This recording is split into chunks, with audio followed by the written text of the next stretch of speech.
नमस्कार दोस्तों, आप सभी का स्वागत है आपके अपने प्लेटफॉर्म उपलब्धि द टारगेट पर। तो आज हम लेकर आए हैं डेली हिंदी न्यूज़ एनालिसिस अर्थात डीएचएनए के 15 अक्टूबर 2025 का संस्करण, जिसमें हमने सभी महत्वपूर्ण अखबार के महत्वपूर्ण टॉपिक्स को कवर किया है, जो आपके जनरल अवेयरनेस तथा आने वाले सभी कॉम्पिटिटिव एग्जाम्स के करंट अफेयर क्वेश्चंस के लिए काफ़ी महत्वपूर्ण साबित होने वाला है। तो दोस्तों चलिए शुरू करते हैं। तो आज प्रीवियस डे डीएचएनए से हमने कुछ ऑब्जेक्टिव चैलेंज आपको दिया है, तो जिसमें 2 प्रश्न यहाँ पर पूछे गए हैं, जिसके सही आंसर्स को आपको कमेंट करके बताना है दोस्तों। इसमें पहला प्रश्न आपका कि हाल ही में ओलंपिक में शामिल लैक्रोज के लिए भारतीय टीम सर्वप्रथम किस राज्य में बनाई गई है? तो इसका जो ऑप्शन है वो दिया गया है हरियाणा, मध्य प्रदेश, राजस्थान और असम। तो इसका जो सही आंसर है ये प्रीवियस डे डीएचएनए सीरीज में हमने डिस्कस किया था, आप इसे बता सकते हैं। और दूसरा प्रश्न है दोस्तों कि प्रभु श्री राम को समर्पित यह रामनारायण मंदिर भारत में कहाँ अवस्थित है? इसका जो ऑप्शन दिया है दोस्तों धनुषकोडी तमिलनाडु, कासरगोड केरला, विजयनगरम आंध्र प्रदेश और रामनाथपुरम तमिलनाडु। तो ये मंदिर अभी काफ़ी प्रसिद्धि पा रही है और ये धनुष के आकार का है दोस्तों। तो जो प्रीवियस डे चैलेंज है, इसमें ये प्रश्न आपको डाला गया है क्योंकि लास्ट डे डीएचएनए में इसको हमने डिस्कस किया था। तो चलिए आज के करंट अफेयर से हम लोग शुरू करते हैं। दोस्तों जनसत्ता के आज राष्ट्रीय संस्करण में बहुत ही महत्वपूर्ण न्यूज़ को कवर किया गया है। भारत में गूगल जो है वो लगभग 15 अरब डॉलर का निवेश करने जा रही है और वो भी अडानी समूह के साथ मिलकर ये सबसे बड़ा एक डाटा सेंटर बनाएगी। तो इसमें क्या है दोस्तों कि ये जो डाटा सेंटर है ये आपका बनना है विशाखापट्टनम में, और ये अगले 5 वर्ष में ये जो डाटा सेंटर एआई का बनेगा, जिसमें 15 अरब डॉलर अमेरिकी अरब डॉलर की निवेश होने वाली है। तो ये एक महत्वपूर्ण अपडेट है, अदानी समूह इसका पार्टनर रहेगा। इसी के साथ एक और इंपॉर्टेंट अपडेट है दोस्तों, जो लद्दाख में हिंसा हुआ था उसमें लेह प्रशासन के द्वारा सुप्रीम कोर्ट को जवाब दिया गया है, जिसमें जलवायु कार्यकर्ता सोनम वांगचुक जो थे, इनकी गतिविधियां राष्ट्रीय सुरक्षा और सार्वजनिक व्यवस्था बनाए रखने के लिए हानिकारक थी और इस दौरान सभी संवैधानिक सुरक्षा उपाय का पालन किया गया है। ऐसा सरकार के द्वारा सुप्रीम कोर्ट में जो जवाब है, हलफनामा है, वो दायर किया गया है। तो इसको हम लोग ध्यान में रखेंगे। चलिए अगले न्यूज़ की ओर बढ़ते हैं।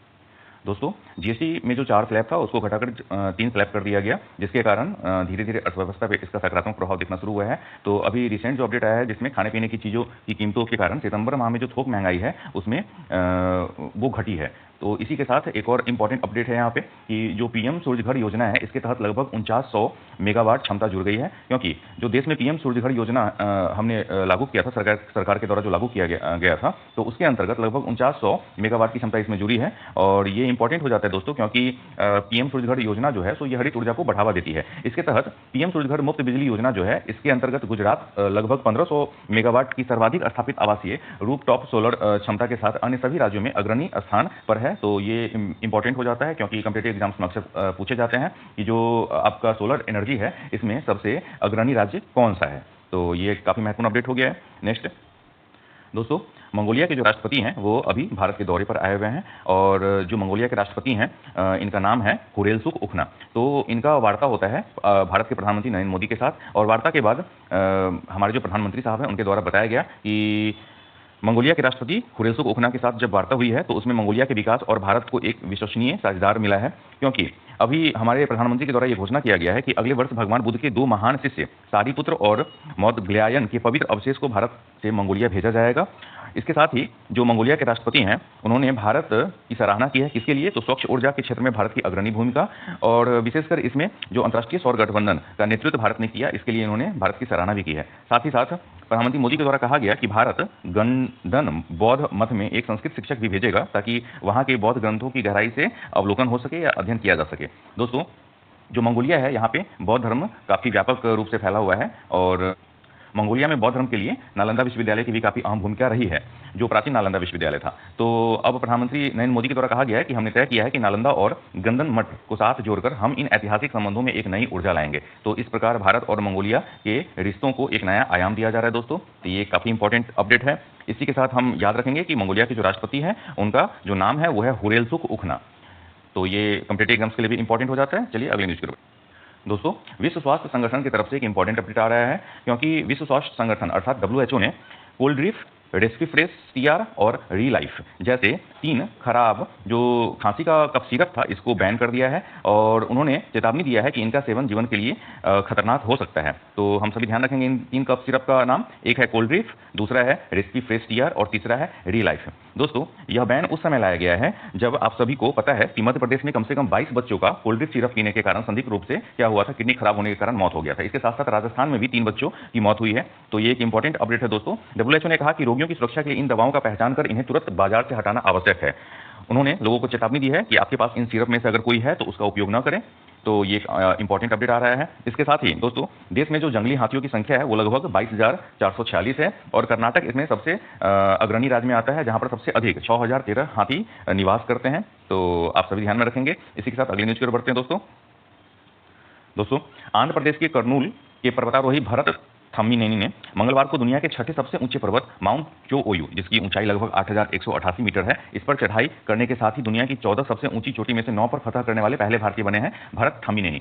तो दोस्तों, ये एक इंपॉर्टेंट अपडेट है। अक्सर कॉम्पिटिटिव एग्जाम्स में पूछ लिए जाते हैं कि दुनिया की 14 सबसे ऊंची चोटियों में से 9 पर फतह करने वाले पहले भारतीय कौन बने हैं। तो ये भरत थम्मीनेनी है, जिन्होंने 8,000 मीटर ऊंचे 9 चोटियों पर चढ़ने का जो खिताब है वो सबसे पहले हासिल कर लिया है। और आप इनका नाम ध्यान में रखेंगे। ये आंध्र प्रदेश के कुर्नूल से आते हैं। और जो हमारा अगला न्यूज है वो इसी से रिलेटेड है, पर्यावरण से। दोस्तों, उत्तराखंड में प्रवासी पक्षियों का आगमन शुरू हो गया है और ये जो आगमन हुआ है ये वर्तमान में अभी 12 प्रजाति प्रवासी पक्षियों का जो है इनका उत्तराखंड में आगमन हुआ है विभिन्न नदी और झीलों में। तो हम आपको बताते चले दोस्तों कि ये देहरादून के आसन झील में सबसे पहले दस्तक साइबेरिया के सुरखाब विदेशी पक्षी ने दिया है।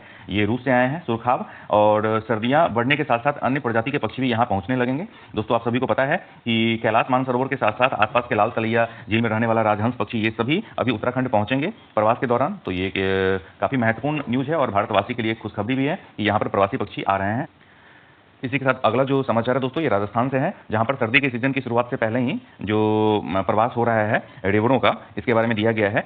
मारवाड़ व अन्य क्षेत्र से भेड़ों के रेवर प्रवास पर निकल गए हैं और अब ये लगभग 8 महीने तक प्रवास में ही रहेंगे। और अगला जो मानसून सीजन होगा जिसकी शुरुआत होगी तब ये वापस राजस्थान को लौटते हैं। तो ये जब प्रवास में निकले हैं दोस्तों, तो ये MP, पंजाब सहित अन्य राज्य में भी जाते हैं सफर के लिए। दोस्तों, ये जो प्रवास है ये इनके लिए काफी महत्वपूर्ण होता है, क्योंकि इस प्रवास में क्या होता है दोस्तों कि मानसून के बाद रेगिस्तानी इलाके में चारा सूख जाता है। इसी के साथ भेड़ों के इतने बड़े रेवरों के लिए चारे और पानी की समस्या शुरू हो जाती है। तो इसी के लिए अपने घरों से प्रवास पर इन्हें निकलना पड़ता है। दूसरी बात है दोस्तों कि भेड़ों के स्वास्थ्य के लिए भी ये बहुत जरूरी है, क्योंकि उन्हें विभिन्न बीमारी से बचाने के लिए मौसम के अनुसार स्थान बदलना जरूरी हो जाता है। साथ ही जो मध्य प्रदेश है वहां पर जो खेत में सोयाबीन का बीज पाया जाता है, ये भी भेड़ों के स्वास्थ्य के लिए काफी महत्वपूर्ण होता है। दोस्तों, ये जो भेड़ों का काफिला निकला है, इसके सुरक्षा के लिए 2 से 3 कुत्ते भी साथ में रहते हैं जो पूरे रेवर को गार्ड करते हैं। तो भेड़ भी अपने मालिक की ओर से तय हर अनुशासन का पालन करते हैं। तो ये एक इंपॉर्टेंट अपडेट है दोस्तों, क्योंकि ये जो भेड़ों का काफिला निकला है इसको रेवर कहते हैं और राजस्थान से ये निकल गया है अन्य प्रदेशों के लिए। पुनः मानसून के वापसी के साथ इनका जो घर वापसी है वो शुरू हो जाएगा। तो चलिए अगले अपडेट की ओर बढ़ते हैं दोस्तों।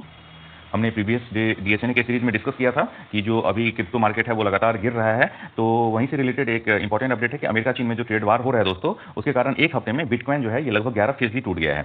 इसका सबसे बड़ा असर जो है दोस्तों, ये पिछले 24 घंटे में लगभग $150 अरब की जो पूंजी है वो डूब गई है। तो अभी बिटकॉइन लगभग 11% नीचे की ओर गया है और क्रिप्टो मार्केट में लगभग सारे के सारे क्रिप्टो करेंसी भी अभी डाउनफॉल में है। तो चलिए न्यूज की ओर बढ़ते हैं। विश्व पैरा एथलेटिक्स की तरफ से दोस्तों एक महत्वपूर्ण अपडेट आ रहा है, क्योंकि अब जो चैंपियन है वो नया चैंपियन ब्राजील बन गया है। पिछले 4-5 वर्षों से जो चैंपियन हुआ करता था वो चाइना हुआ करता था, लेकिन अब इसमें एक नया समीकरण बदला है। इसके अनुसार दुनिया में पैरा स्पोर्ट्स की तैयारी, सोच और रणनीति का एक नया दौर भी शुरू हो गया है, क्योंकि दोस्तों ब्राजील में जो पैरा एथलीट्स के लिए एक नया दौर शुरू हुआ है, तो उसके अंतर्गत उन्होंने सख्त ट्रेनिंग टेक्नोलॉजी का भी इस्तेमाल किया है।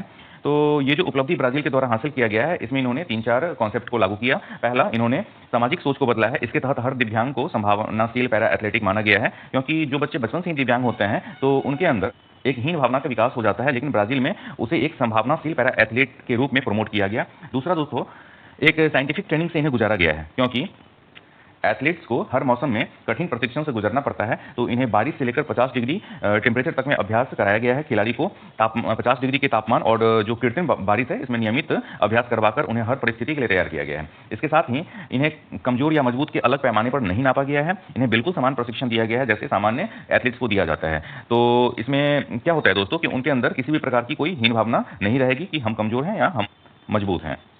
तो ये एक इंपॉर्टेंट अपडेट है। तो चलिए अगले न्यूज की ओर दोस्तों, अमेरिका के द्वारा जो वैश्विक स्तर पर टैरिफ वार शुरू किया गया है, तो इसका असर अमेरिका पर दिखना शुरू हो गया है, क्योंकि वर्तमान में अमेरिका जाने वाले स्टूडेंट्स की संख्या में भारी गिरावट आई है। ईरान से अमेरिका जाने वाले लगभग 86% स्टूडेंट्स में गिरावट को देखा गया है।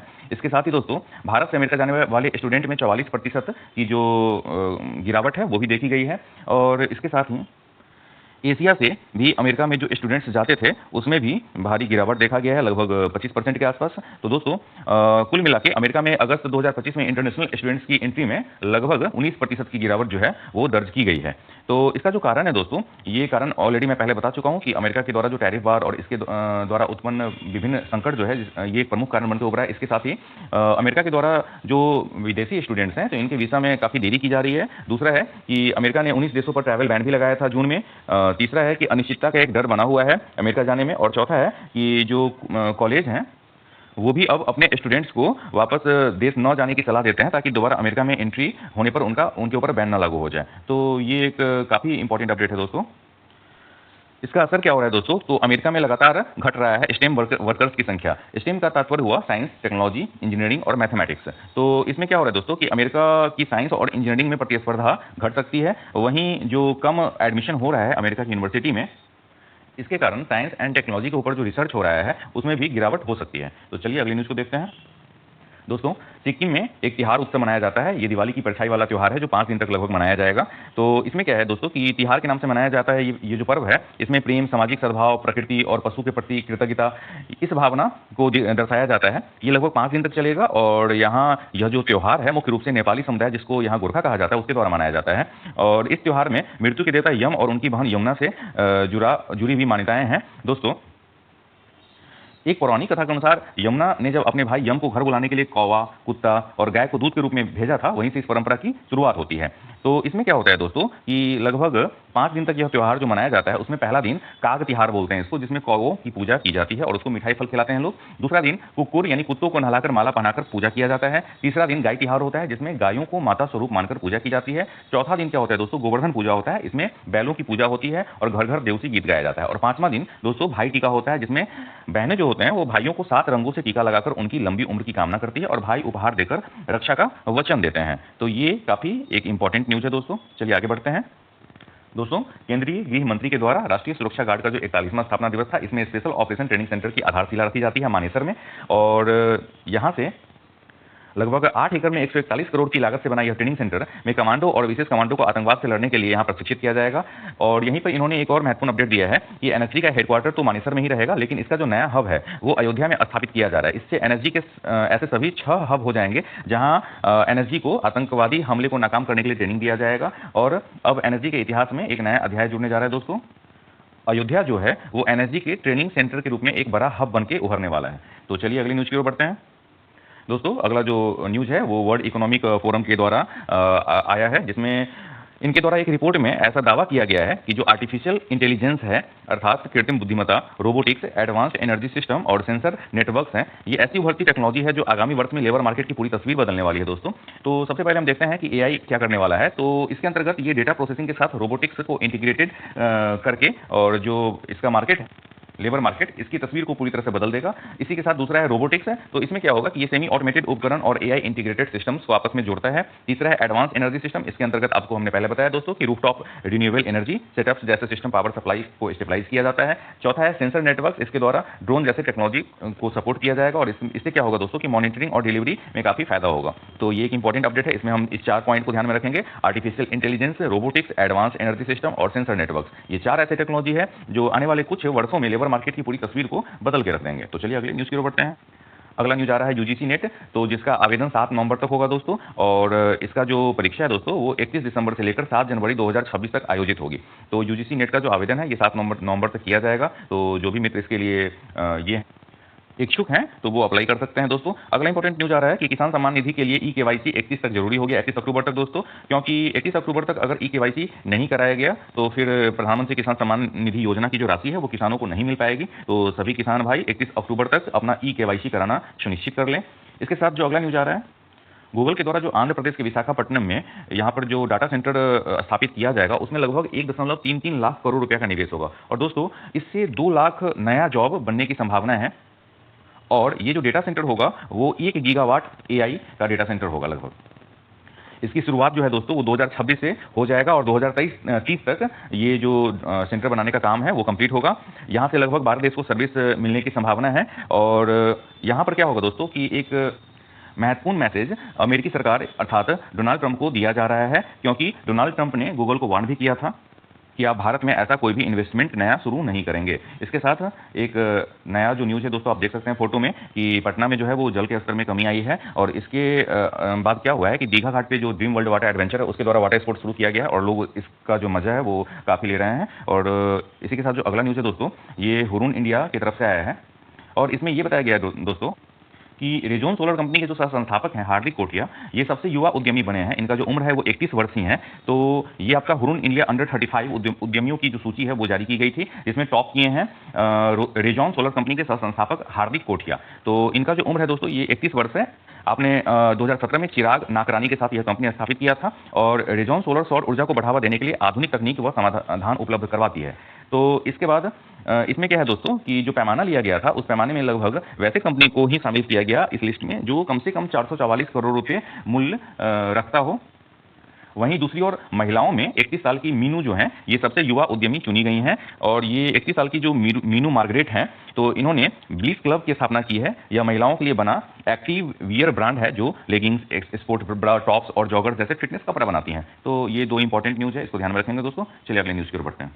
दोस्तों दिवाली आ गया है और दिवाली में परेशानी का काफ़ी कारण बनता है धुआं और प्रदूषण। तो इसके लिए हम सभी ग्रीन पटाखे को बेहतर विकल्प के रूप में ले सकते हैं। और ग्रीन पटाखे कैसे पहचाने जाएंगे, तो इसमें क्या होता है दोस्तों कि असली ग्रीन पटाखे पे QR कोड प्रिंट होता है जिसको हम लोग गूगल लेंस से क्या करते हैं, स्कैन कर सकते हैं। और दूसरा है कि इसमें CSIR NEERI ये प्रमाणन होता है, नीरी CSIR नीरी का प्रमाणन भी होता है। तीसरा है कि ग्रीन पटाखे के प्रयोग से जो प्रदूषण है उसमें 30% की कमी आती है और आवाज़ भी थोड़ा कम होता है। चौथा है कि कम धुआं और कम आवाज़ होता है, धुआं इससे कम होता है। पांचवा है कि इसमें सरकारी निगरानी बिल्कुल स्पष्ट रूप से इस पर बनी रहती है प्रत्यक्ष रूप से। तो इनकी जो बिक्री और वितरण है इस पर सरकार की प्रत्यक्ष निगरानी होती है। अगला है कि निर्माता की जानकारी इसमें हमें गूगल लेंस से पता चल पाता है क्योंकि असली ग्रीन पटाखों का जो पैकेट होता है इस पर मैन्युफैक्चरर का नाम, पता, लाइसेंस नंबर इत्यादि लिखा रहता है और QR स्कैन रिजल्ट आसानी से प्राप्त हो जाता है। तो ये एक इंपॉर्टेंट अपडेट है। चलिए अगली न्यूज़ की ओर बढ़ते हैं दोस्तों। डेली करंट अफेयर से भी 3-4 न्यूज़ निकल के आ रहा है। पहला है कि प्रशांत महासागर में एक देश है दोस्तों पलाऊ। तो यहाँ के जो राष्ट्रपति हैं सुरांगेल वेब्स जूनियर, इन्होंने दुनिया को पहला लाइव अंडर वाटर इंटरव्यू दिया है, अर्थात पानी के अंदर से इन्होंने लाइव इंटरव्यू दिया है। दोस्तों पलाऊ जो है ये लगभग 300 द्वीपों से मिलकर बना एक सुंदर समुद्री देश है। दूसरा है कि भारत 14 से 16 अक्टूबर तक संयुक्त राष्ट्र सैनिक सहयोगी देशों के प्रमुख का सम्मेलन आयोजित कर रहा है। इसमें लगभग 32 देशों के सैन्य प्रमुख शामिल हुए हैं। तीसरा है दोस्तों कि भारत और ऑस्ट्रेलिया के बीच संयुक्त सैन्य अभ्यास ऑस्ट्रा हिंद, फिर से बताना चाहेंगे, भारत और ऑस्ट्रेलिया के बीच संयुक्त सैन्य अभ्यास ऑस्ट्रा हिंद की शुरुआत पर्थ ऑस्ट्रेलिया में हो चुकी है और ये लगभग 13 से 26 अक्टूबर तक आयोजित की जाएगी दोस्तों। और अगला जो इंपॉर्टेंट न्यूज़ है इसमें दोस्तों वो है असम में युवाओं के लिए CM फ्लाइट योजना की शुरुआत की गई है। तो इसका जो मकसद है दोस्तों वो वैश्विक कैरियर अवसर दिलाना है युवाओं को। इसके तहत युवाओं को ट्रेनिंग, स्किल डेवलपमेंट और अंतर्राष्ट्रीय इंटर्नशिप मिलेगा। तो ये एक इंपॉर्टेंट अपडेट है। इसी के साथ आज का जो वर्ड ऑफ डे है दोस्तों वो है नॉर्वेजियन नोबेल समिति। दोस्तों इस समिति में कुल 5 सदस्य होते हैं जिन्हें नॉर्वे की संसद नियुक्त करती है, लेकिन यह समिति पूरी तरह स्वतंत्र रूप से कार्य करती है।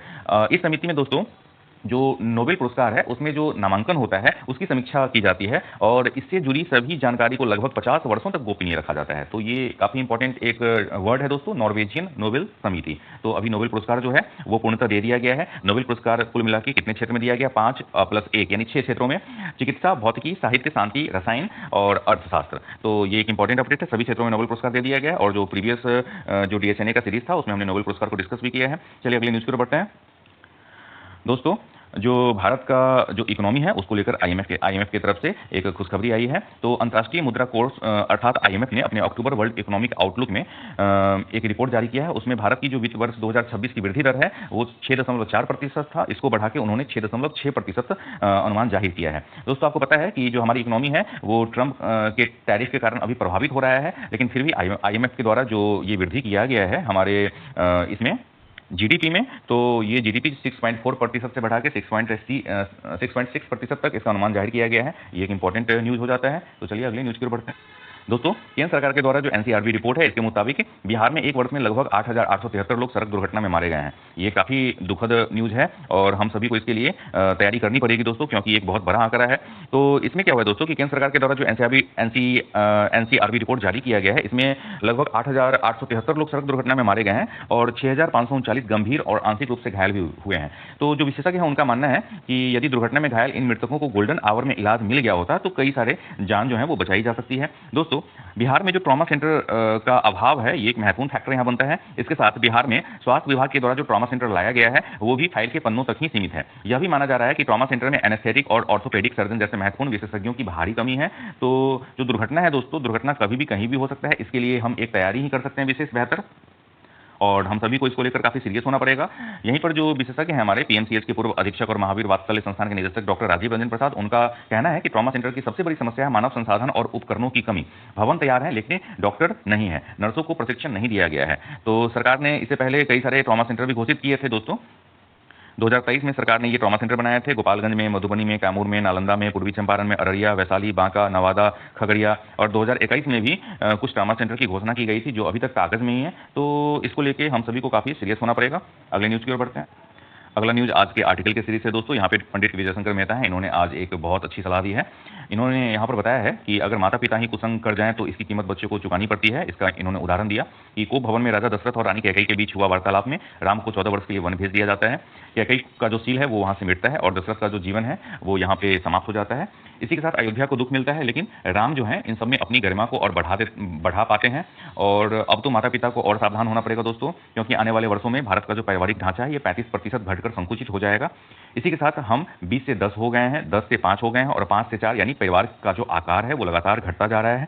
और अब धीरे धीरे हमारे 2 पे आके आंकड़ा रुक गया है। तो कम सदस्यों के परिवार में जितना सुख है उससे ज्यादा दुख भी है, जो अब दिखना शुरू हो जाएगा। तो इसके लिए हम सभी को तैयारी कर लेनी होगी। इसके साथ अमेरिका की जो पाक नीति है इस पर आर्टिकल लिखे हैं मनोज जोशी, ये ऑलरेडी विदेशी मामलों के जानकार रह चुके हैं और ये काफी एक महत्वपूर्ण आर्टिकल है दोस्तों। इसमें इन्होंने बताया है कि भारत अमेरिका ट्रेड डील के आसार फिलहाल तो अभी नजर नहीं आ रहा है, क्योंकि अमेरिका में निर्यातित अधिकतर चीजों पर हमें लगभग 50% टैरिफ चुकाना पड़ता है। वहीं दूसरी ओर अमेरिका द्वारा पाकिस्तान को उन देशों की सूची में शामिल करने का फैसला भी सामने आया है जिसमें उन्हें अत्याधुनिक मिसाइल AIM 120D का एक्सपोर्ट वर्जन दिया जाएगा। ये घटनाक्रम दोस्तों ऐसे वक्त पर सामने आया है जब ट्रंप का झुकाव पाकिस्तान की ओर बढ़ रहा है। पाकिस्तान से महत्वपूर्ण खनिजों की पहली खेप जो है वो अमेरिका पहुंच चुकी है दोस्तों। आप सभी ने देखा होगा व्हाइट हाउस में पिछले महीने एक तस्वीर जारी की थी जिसमें मुनीर जो हैं, जो पाकिस्तान के जनरल हैं, वो ट्रंप को रेयर अर्थ खनिजों का बॉक्स दिखा रहे थे। इनमें से अधिकतर खनिज बलूचिस्तान प्रांत में मिलते हैं जहां पाकिस्तानी हुकूमत के खिलाफ विद्रोह जारी है। तो दोस्तों, भारत के हितों के विरुद्ध उठाए एक और कदम के तहत अमेरिका जो है उसने ईरान पर लगाए प्रतिबंधों के तहत भारत को अतीत में दी गई चाबहार बंदरगाह के संचालन की छूट भी वापस ले ली है। ये चाबहार बंदरगाह पे भारत का बहुत सारा इन्वेस्टमेंट हो चुका है दोस्तों। तो ये एक बैड न्यूज है इंडिया के लिए। इसी के साथ अफगानिस्तान से वापसी के बाद अमेरिका नहीं चाहता है कि भारत इसका इस्तेमाल जारी रखे, लेकिन तालिबान सरकार से संपर्क बढ़ने के बाद भारत के लिए बंदरगाह ईरान और मध्य एशिया के व्यापार के लिए काफी महत्वपूर्ण हो जाता है। तो यहाँ पर भारत को अपना स्टैंड क्लियर करना होगा दोस्तों, और अपनी गरिमा और प्रतिष्ठा का ध्यान रखते हुए अमेरिका के साथ भी एक तालमेल बैठाना भारत के लिए चुनौतीपूर्ण कार्य होगा। दोस्तों, अगला जो न्यूज है वो डिफेंस की तरफ से आ रहा है, जिसमें हिंदुस्तान एरोनॉटिक्स लिमिटेड जो है उसने तेजस MK-1A फाइटर जेट का परीक्षण जो है उसको पूरा कर लिया है। और इसी के साथ दोस्तों शुक्रवार को इसे वायुसेना को सौंप दिया जाएगा, जिसमें रक्षा मंत्री राजनाथ सिंह मौजूद होंगे। और इसके उत्पादन में देश की लगभग 500 से ज्यादा घरेलू कंपनियों का योगदान रहा है। दोस्तों, इस विमान की 5 बड़ी खूबियां हैं। इसका जो रफ्तार है वो लगभग 2200 किलोमीटर प्रति घंटा, यानी ध्वनि से करीब दोगुनी तेज है। दूसरा है दोस्तों कि इसकी जो कीमत है ये 600 करोड़ रुपया प्रति विमान औसत कीमत है। इसी के साथ इसमें जो 5 प्रमुख खूबियां हैं दोस्तों, वो हाईटेक रडार, दूसरा है इलेक्ट्रॉनिक युद्ध प्रणाली में पारंगत, तीसरा है हवा में ईंधन भरने की क्षमता, चौथा है इसकी जो हथियार क्षमता है, इसमें इसके विमान के पंखों पर कुल 9 जगह फिक्स किया गया है जहां पर बम या टैंक पॉड लगाया जा सकता है, और पांचवा है मेंटेनेंस इसका बेहतर है। तो ये एक इंपॉर्टेंट अपडेट है। इसी के साथ दोस्तों बताना चाहेंगे कि दुनिया का सबसे छोटा जो AI कंप्यूटर है इसको अमेरिका ने बना लिया है, और इसका जो कीमत है ये लगभग 3.55 लाख रुपया है। दोस्तों, आपको बताना चाहेंगे अमेरिकी कंपनी एनवीडिया के द्वारा दुनिया का जो सबसे छोटा AI सुपर कंप्यूटर है इसका नाम दिया गया है DGX स्पार्क। तो इसको लॉन्च कर दिया गया है और इसका कीमत भी काफी कम रखा गया दोस्तों, लगभग 3.5 लाख रुपया इसका कीमत रखा गया है। तो ये एक महत्वपूर्ण अपडेट है। तो चलिए अगले न्यूज की ओर बढ़ते हैं दोस्तों।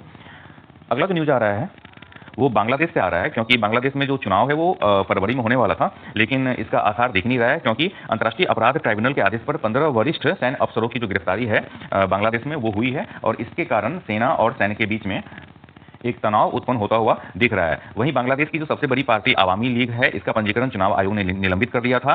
तो नेताओं की गिरफ्तारी और राजनीतिक गतिविधियों पर भी रोक लगाया गया था। इसके बावजूद लगातार आवामी लीग जो है वो सड़कों पर रैलियां कर रही हैं।